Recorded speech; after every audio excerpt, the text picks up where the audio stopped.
Olimlarning aytishicha, deyarli 100 yildan keyin nevroz kasalligiga chalinmagan inson o'zi qolmas ekan.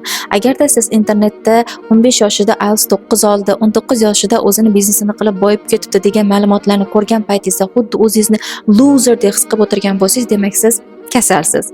To'g'ri eshitdingiz, siz psixologik kasallikka chalingansiz.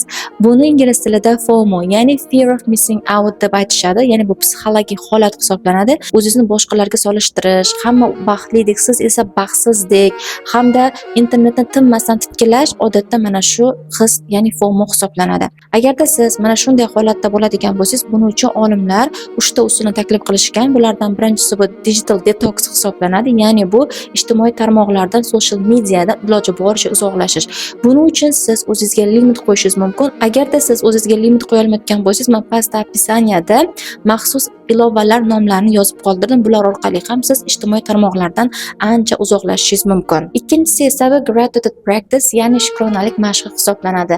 Bunda siz o'zingiz har kuni nimaga xursand bo'lishingiz kerak, nimaga shukr qilishingiz kerak, mana shularni yozib borishingiz kerak va bu sizda JOMO, ya'ni joy of missing out, o'tkazib yuborishdan zavqlanish hissini kuchaytiradi. Va uchinchisi esa bu real aloqalarni kuchaytirish, ota-onangiz, yaqinlaringiz, o'rtoqlaringiz va yon atrofdagi insonlar bilan ko'proq muloqot qilish, ular bilan vaqt o'tkazish va ijtimoiy tarmoqlardan uzoqlashish. Foydali ma'lumotlar hali oldinda obuna bo'lib qo'ysangiz afsuslanmaysiz.